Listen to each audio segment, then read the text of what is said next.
America గడ్డపై white హౌస్లో America అధ్యక్షుడితోనే నేరుగా గొడవపడి వార్తల్లో నిలిచారు ఉక్రెయిన్ అధ్యక్షుడు వోలోడిమిర్ జెలెన్స్కీ. రష్యాతో 3 ఏళ్లుగా యుద్ధం చేస్తున్న ఈ వీరుడు ఏకంగా అమెరికా అధ్యక్షుడిని ఎదిరించడం ఇప్పుడు హాట్ టాపిక్ గా మారింది. దీంతో అసలు ఈ జెలెన్స్కీ ఎవరు, అతడి బ్యాక్గ్రౌండ్ ఏంటి, అసలింత ధైర్యం ఎక్కడి నుంచి వచ్చిందన్నది ఆసక్తికరంగా మారింది. ఉక్రెయిన్ అధ్యక్షుడు జెలెన్స్కీ ఒక అసాధారణ నాయకుడు. రాజకీయాల్లో ప్రవేశించే ముందు ఆయన టెలివిజన్ రంగంలో నటుడిగా, స్టాండప్ కమెడియన్ గా పనిచేశారు.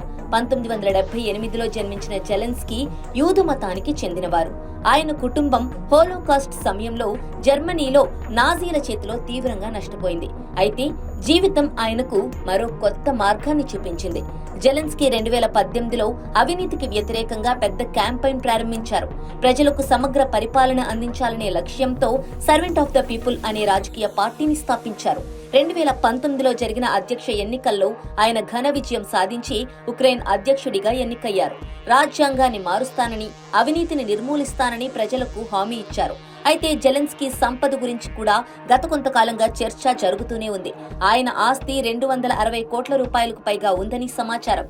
అయినప్పటికీ దేశ సంక్షోభ సమయంలో ఆయన వ్యక్తిగత లాభాల కంటే ప్రజాస్వామ్య పరిరక్షణకు ప్రాధాన్యత ఇస్తున్నారని ఆయన అనుచరులు చెబుతున్నారు. జెలెన్స్కీ అధికారంలోకి వచ్చిన వెంటనే 2020లో కరోనా మహమ్మారి ప్రపంచాన్ని కుదిపేసింది. ఉక్రెయిన్లో కూడా కోవిడ్-19 ప్రభావం తీవ్రంగా కనిపించింది. ఆ విపత్తు సమయంలో ఆయన ప్రభుత్వ విధానాలను మారుస్తూ ప్రజలకు సహాయంగా నిలిచారు. అయితే 2022లో ఉక్రెయిన్పై రష్యా యుద్ధం ప్రారంభించింది. ఇది జెలెన్స్కీకి అతి పెద్ద సవాలుగా మారింది. ఆయనే స్వయంగా సైనిక దుస్తులు ధరించి కథన రంగంలోకి దిగారంటే మీరు నమ్మగలరా? అవును, ఉక్రెయిన్ ప్రజలను ఏకతాటిలో పెట్టి దేశాన్ని రక్షించేందుకు ఆయన కృషి చేశారు. జెలెన్స్కీ అమెరికా సహా పశ్చిమ దేశాల నుంచి భారీగా ఆర్థిక, ఆయుధ సహాయం పొందారు. అమెరికా నుంచి లక్షల కోట్ల రూపాయల సహాయాన్ని తీసుకురావడంలో ఆయన కీలక పాత్ర పోషించారు. అయితే ఆయన విమర్శకులు మాత్రం ఆయనను యుద్ధకాంక్ష గల వ్యక్తిగా అభివర్ణిస్తున్నారు. మరోవైపు ఆయన మద్దతుదారులు ఆయనను ధైర్యమైన నాయకుడిగా ప్రశంసిస్తున్నారు.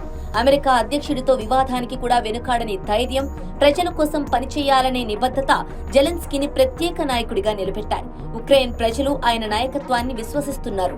రాబోయే రోజుల్లో ఈ యుద్ధం ఎటువైపు వెళ్లబోతోందో తెలియదు, కానీ జెలెన్స్కీ తన నాయకత్వ గుణాలతో ప్రపంచ రాజకీయాల్లో తనకంటూ ఒక ప్రత్యేక స్థానాన్ని ఏర్పరచుకున్నారు.